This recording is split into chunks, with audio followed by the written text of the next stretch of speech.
Hey everyone, this is Kim O'Neill from the Every Day's a New Day podcast and live show, and you're listening to the Going North podcast with the hilarious DomBrightmon. Be sure to subscribe to his show so you don't miss any episodes, and remember, every day is always a new day.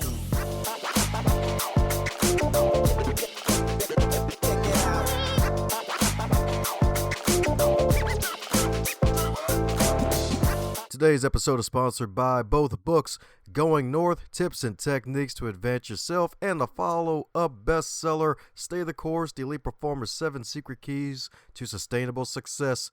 Head over to Amazon.com, pick up both books. They are available in a trifecta of paperback, audio, and ebook. Cop all three of both and be on the lookout for another book from yours truly to help podcasters succeed. Now let's get on with today's episode. And today on the Highlight Reel Builder for Authors, known as GMP, the Great, Glorious, and Glamorous, is the Going North podcast. And we got another super special, awesome human for you today, courtesy of Podmatch.com, where podcast guests get to connect with podcast hosts. And today's guest is freaking cool, the two cucumbers indeed, because she is known as the Intimacy Doctor, baby. That's right, indeed. She is a relationship and intimacy coach, as well as an intimate marriage expert who specializes in coaching ambitious, successful couples to build beautiful, long-lasting, passionate relationships indeed. And she's also a fellow podcast host as well. So she's on both sides of the mic that she knows how to rock, like all the hurricanes and all the boulders in Colorado. So let's give it up for the AS herself, the one and only, the angelic and sensational Dr. Alexandra Stockwell. How you doing today, Dr. Alex? I am fabulous. I wish that's what everybody said before I walked into the room. Oh, yeah, that's right, indeed. When folks feel fabulous before you show up, they'll feel fantabulous once you're in it. That's right, indeed.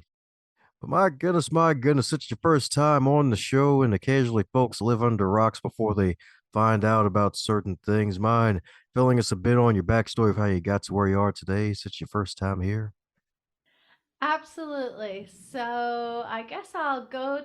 I'm 54 now, and when I was in my mid 30s, I was living north of Boston, practicing medicine, married. We have 4 children, but we had 3 at that time, and I had been working really hard for about 15 years to get to where I was. I'd paid off my medical school loans, I had my own small medical practice, and I expected to feel like I'd arrived. I'd worked super hard to get to this place.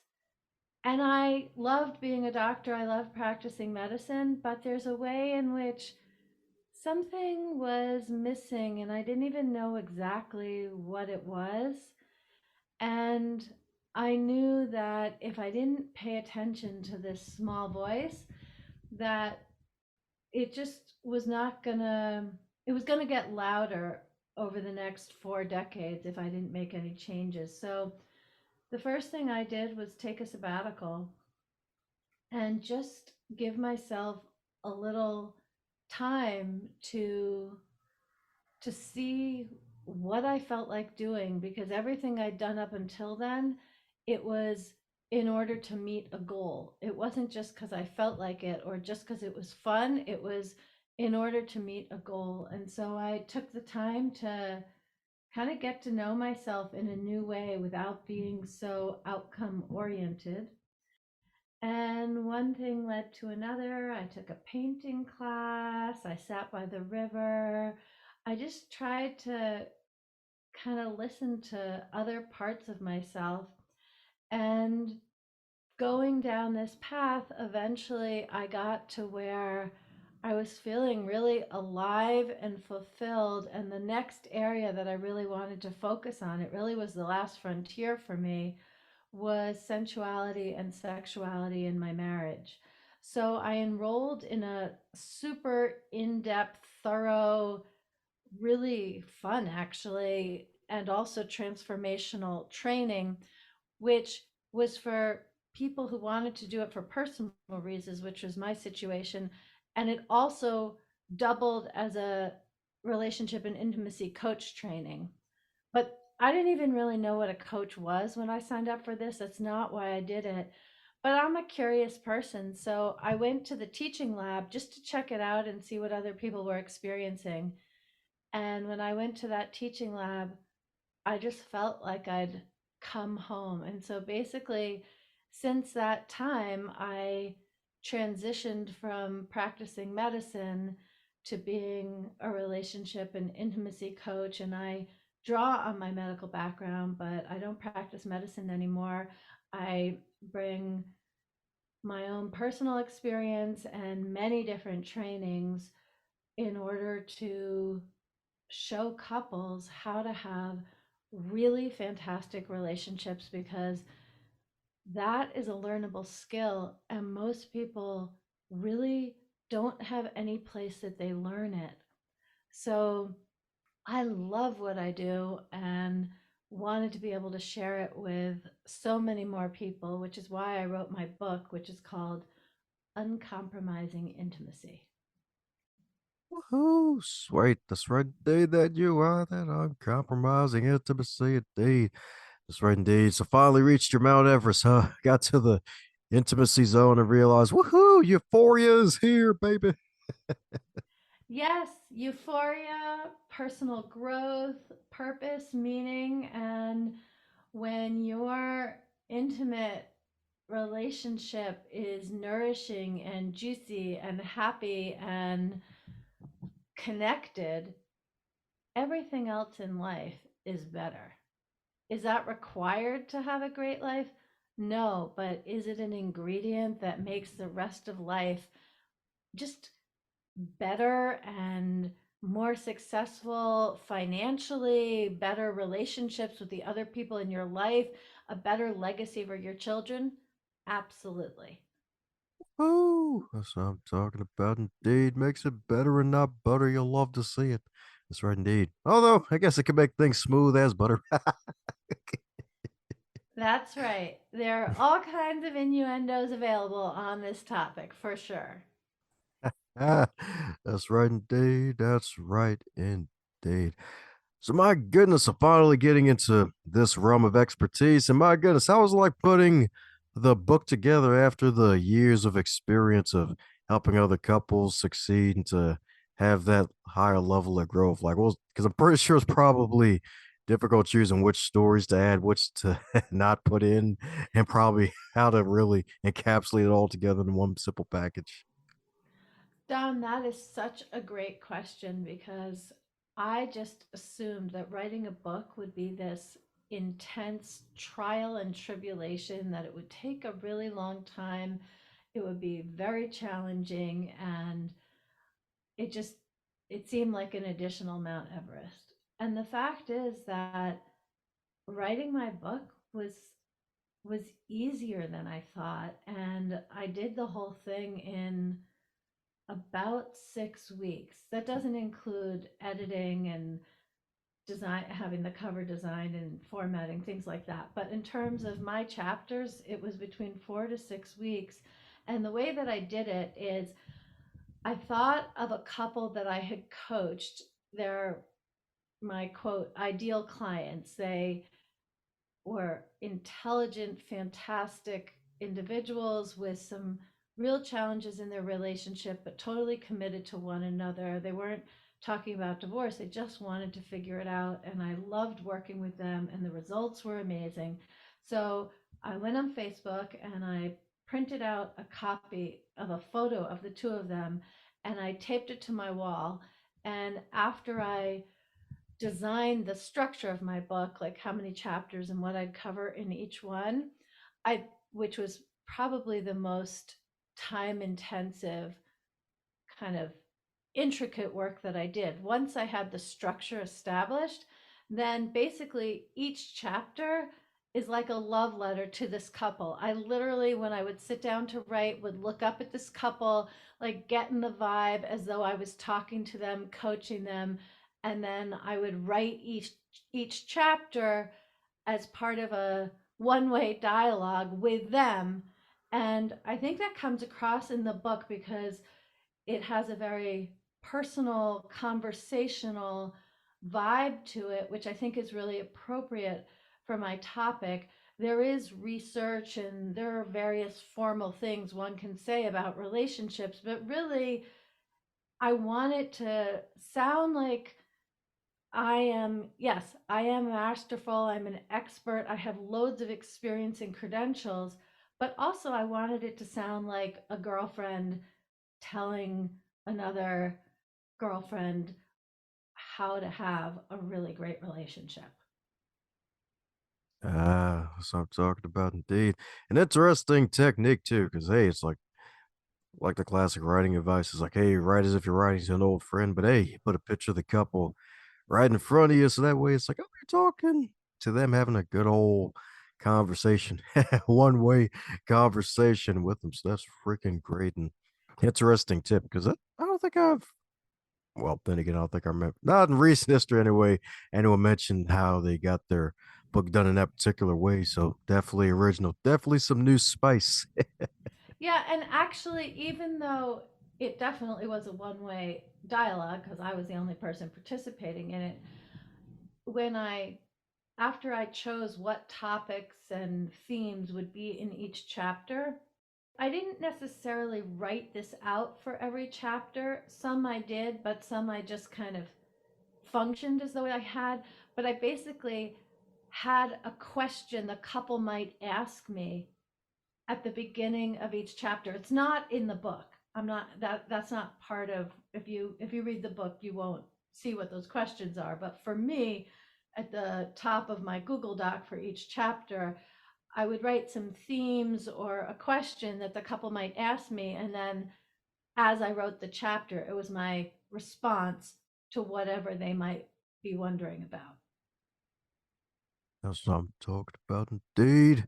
That's right, indeed. The doc's got answers if you got questions, y'all. That's right, indeed. That's right, indeed. Yeah, because, for my topic, it's different than other topics. If someone writes a book for entrepreneurs on how to make money, for example, it's very clear that what people want is to make money. And then the question is, when you write your book, what's your method for making money? But for me, when it comes to long lasting relationships, marriages, part of the issue is defining, like, what's the question, what's the benefit somebody wants, because it's easy to say, well, people want to be happy, but honestly that's totally vague. And what being happy in a marriage means for one person can be completely different than what it looks like for another person.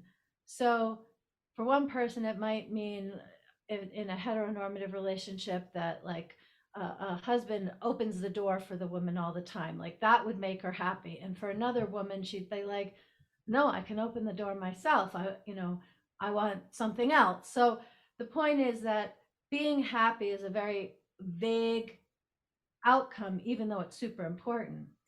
And so I think one of the biggest issues was to think, what does a couple want who's not on the verge of divorce? Very often, the two things that a couple might say is either they want better communication or they want better sex.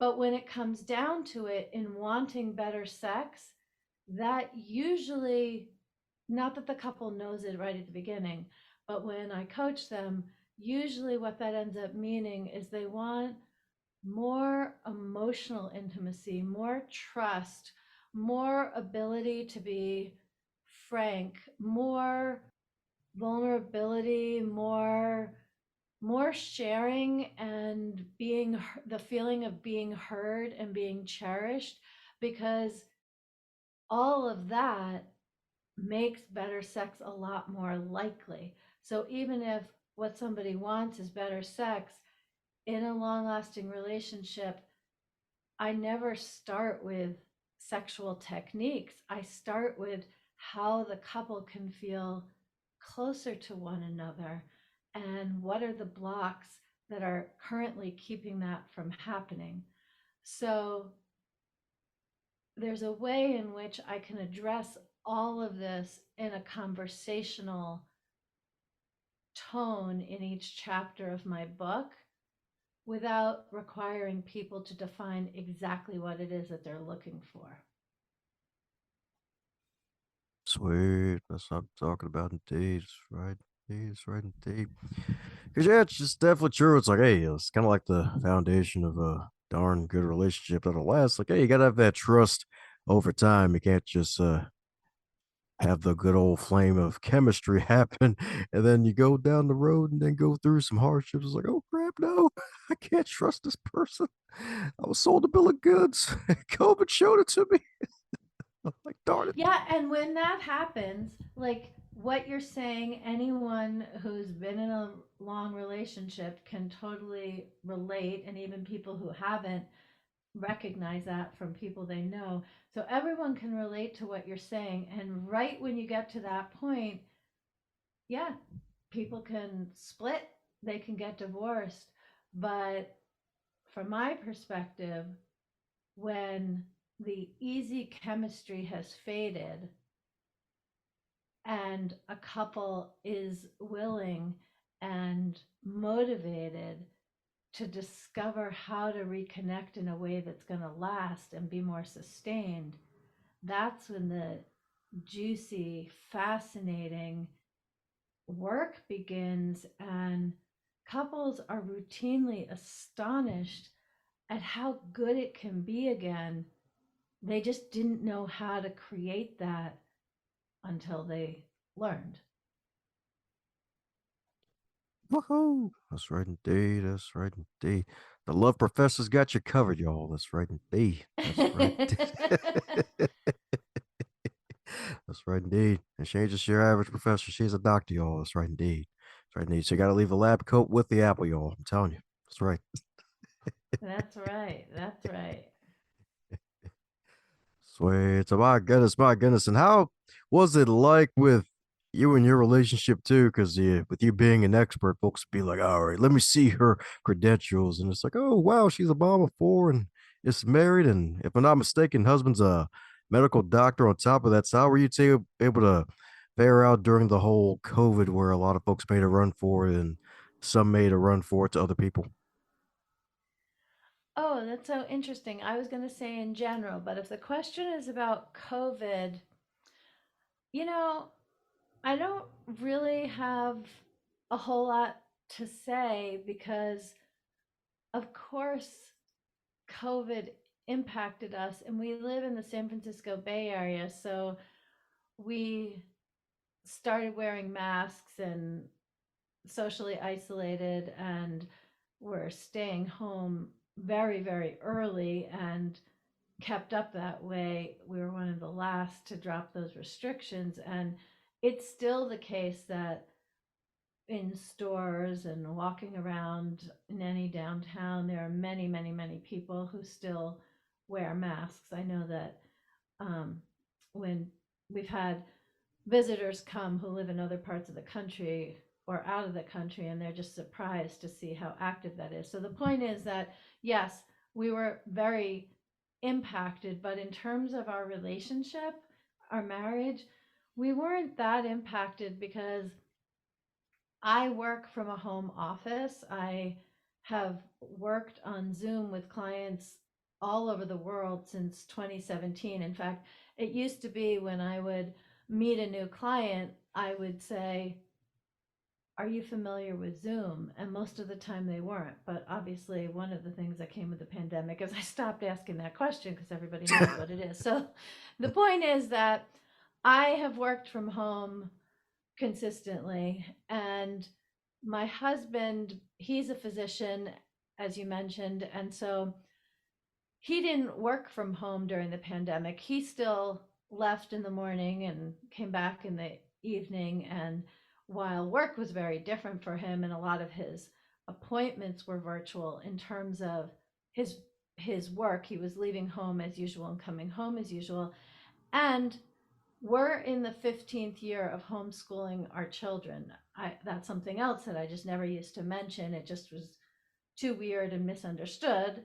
And honestly, I still think people who homeschooled during the pandemic really don't understand what homeschooling is all about because it just was so sudden and it wasn't something people chose. It wasn't something people were prepared for. But the point is that we were homeschooling for, as I say, this is our 15th year. So the main changes that happened in the pandemic were that children were at home and hadn't been before, and couples relationship dynamics and how much time they were spending together and all that sort of thing changed a lot, but neither of those things changed for our family, which I know is very unusual, but it means that I don't actually have anything that interesting to say about how the pandemic influenced our marriage.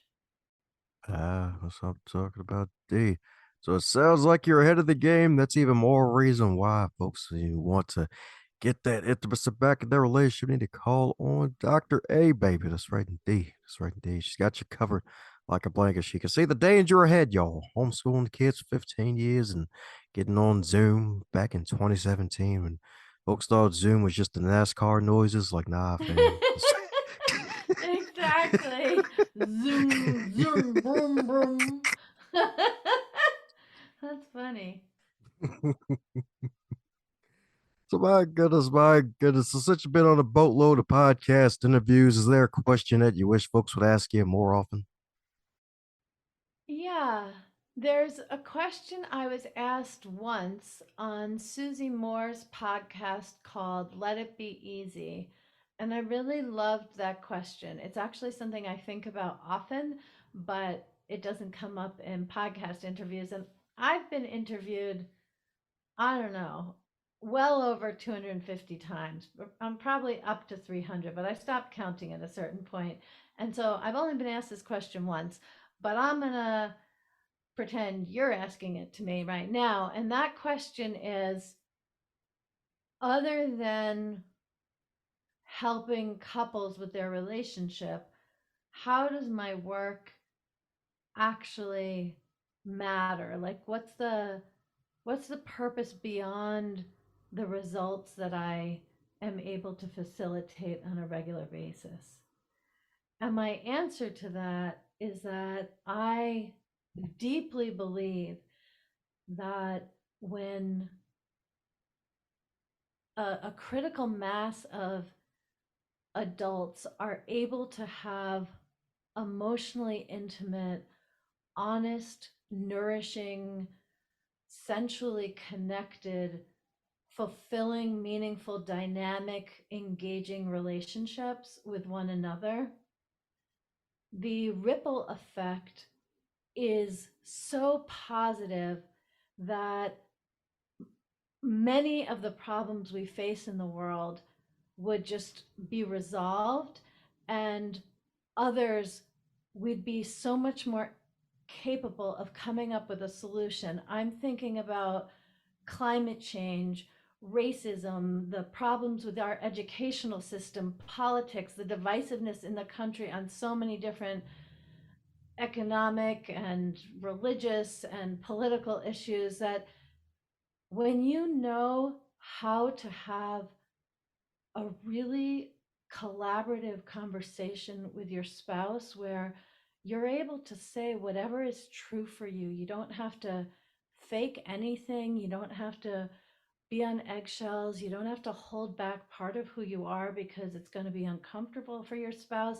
And you're not dominating and making your spouse uncomfortable. That when you learn how to truly accept who you are and equally accept who your partner is and enjoy them, that allows authentic connection to happen with your children. It creates a legacy with your children, but also with neighbors and colleagues and mentors and people we have disagreements with, people we agree with. That if we really learn how to have authentic connection in a way that committed relationship invites and pushes us to, that if enough people really knew how to do that well, and it influenced how we are with one another in society, I really think our world would be the better for it.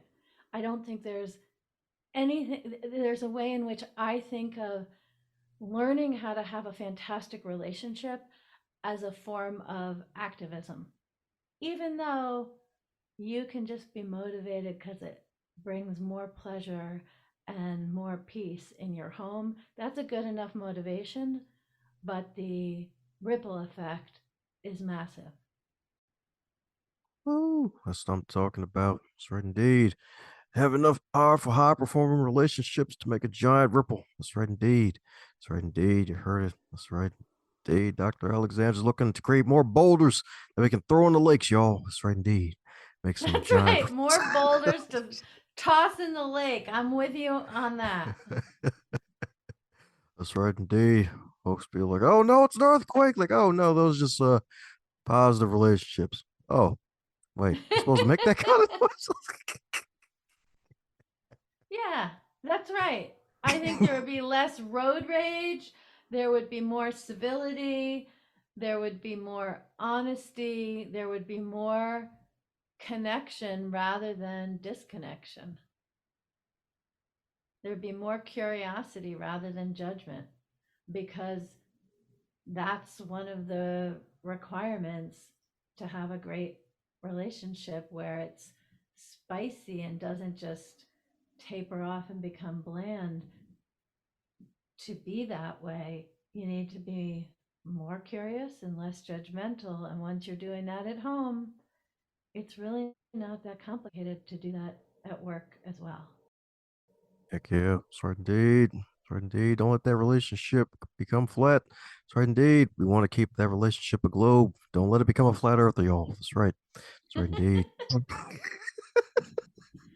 Yeah, no flat earth. No flat earth relationships. Let's have round earth relationships, heliocentric relationships. There you go. Heliocentric relationships. There you go. If she drops that on her podcast, you know what happens. Exactly. Well, speaking of podcasts, if I'm not mistaken, or at least you had two at one point, I guess you just got the one solo show, the one solo dolo at the moment, if I'm not mistaken. Yeah, the Intimate Marriage podcast. I'm the solo host, but I do some episodes just me, sharing the kinds of things that I've shared here with you. And then sometimes I interview couples who have fantastic relationships. And one of the things I really love about that is every couple has their own way of creating a fantastic relationship. And I just think it's so interesting to hear them talk about it with one another and with me. So the Intimate Marriage podcast is part my stories, part my teaching, and part my interviews with couples who have such great relationships. That's what I'm talking about, indeed. So, would you consider your three major lessons learned from starting and running a wonderful podcast for so long, indeed? Ooh, okay. One is that talking on a podcast is different than an in person conversation. In an in person conversation, I often start out a little bit more tame and I want to get to know the person. And it's a very collaborative experience to see what kind of conversation we're going to have. But I'm doing a lot of listening and responding. And when I started my podcast, I think I was just a little too mellow and slow, the way I sometimes am when I first meet someone, because that's just kind of boring to listen to. And so one of the things I've learned is to just be more expressive. I'm not acting, I'm not pretending anything, but I'm just being expressed because that's more interesting to listen to for most people. So that's one thing I learned. Another thing I learned is the importance of titles. I used to aim to do titles that were accurate descriptions about what the episode is about, but then they didn't do like a summary. The title was a summary of what the episode was about. And then people wouldn't necessarily be drawn to listen. So now I do the titles much more as a kind of like I'm waving somebody down as they're driving down the highway. Hey, you should listen to this episode. So I want the title to be accurate, but I'm really wanting it to get people's attention more than just because I was used to academic articles and academic chapters where the name is more a summary of what's covered, and that doesn't work as well for podcast titles. And a third thing that I've learned is that I shouldn't assume that my guests take the conversation as seriously as I do. And one of the interviews that I did that really drove that home was I interviewed this couple. They're a great couple, but they came to the interview with their 1-year-old and 4-year-old and dog in the room, and they were talking to the Oh, kids as well as God, talking no. to me. And on the one hand, a little bit of that is charming and it keeps it real, because I definitely have listeners who have young children, and there's something about navigating all of that elegantly. But if that goes on too long, that just makes for terrible audio. And the fact is that sometimes people are professional and sometimes they're not. And so I get to decide what I want to do with that. And in fact, there's one couple, it wasn't for that kind of a reason, but I interviewed them and I was just very clear halfway through the conversation that there was no way that I was going to be dropping that on my podcast. So I was gracious, I was polite, I asked questions that were very, I was very curious to hear what their answers were. It was a fascinating conversation. And I said thank you at the end. And I didn't even save the recording because I knew it really didn't feel on brand for me. So that was that. Solid advice right there. Solid tips and lessons learned indeed. That's right indeed. Got to grab folks' attention. That's right indeed. That's right indeed. Got to grab the serious folks too. Cause hey, sound quality is freaking everything. That's right indeed. That's right indeed. It's like, hey, you don't want to hear a chalkboard scratch. It's like, no. No, you don't. And you don't want to hear a baby crying either. I mean, babies cry. That's not a problem. It just doesn't mix well with podcasting.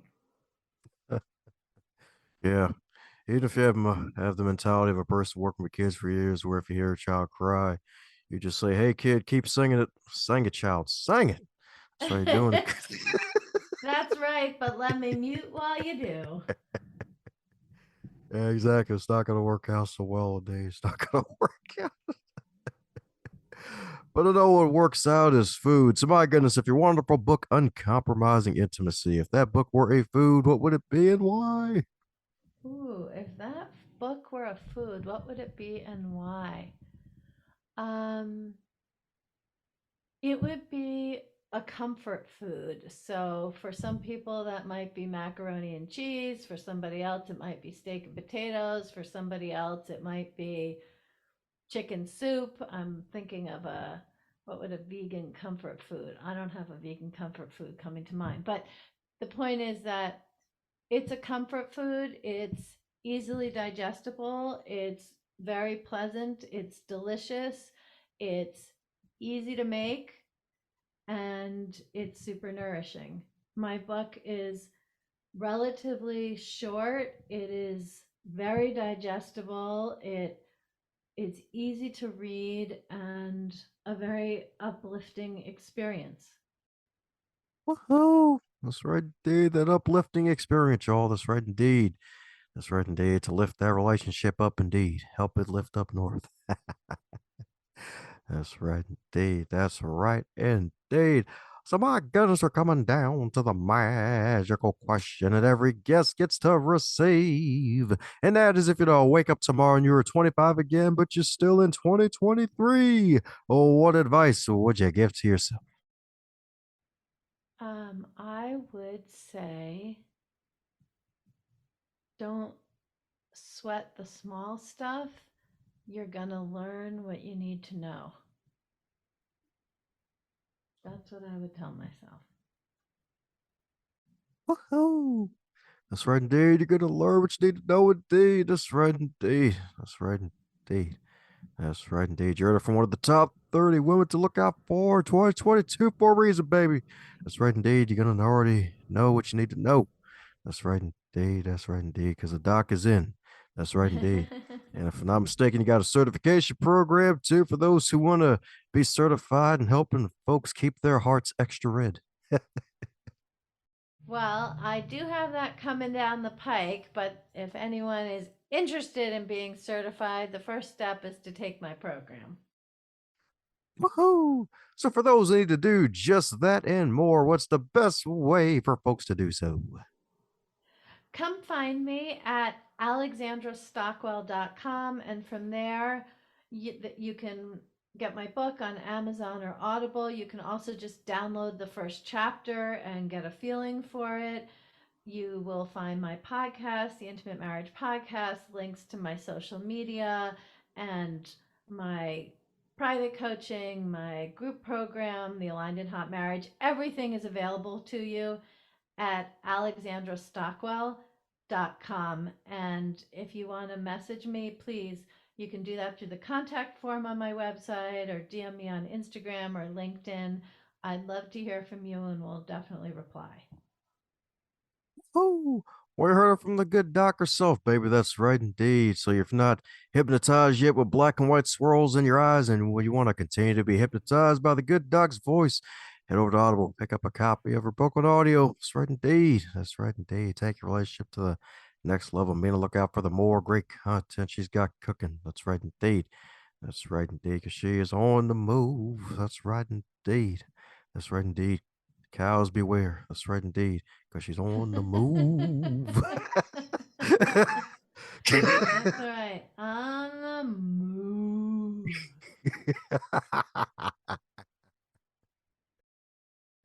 That's right, indeed. That's right, indeed. Somebody get us before the others pop out and give milk to the folks who need the wonderful milk because they ain't got no calcium in their lives. Any parting word before we close up shop? Yeah, my parting word is that having a fantastic relationship is a learnable skill. So if you aren't absolutely in love with the relationship that you have, I want you to know it doesn't have to stay that way. It's a matter of learning how to change it because in school, maybe you learned math, you learned how to spell. Like we learn a lot of things in school, but there isn't really any place that most people learn how to have a fantastic relationship, and you absolutely can learn it. Just come find me at alexandrastockwell.com and I'll teach you. If you're hearing this part of the episode, that means you're one cool individual. Thanks a bunch for tuning in, and if you enjoyed what you heard, be sure to share it with at least one other person in your network. Bonus points for 3, and be sure to check out the backlog too while you're at it, because there are hundreds of wonderful episodes to choose from as well.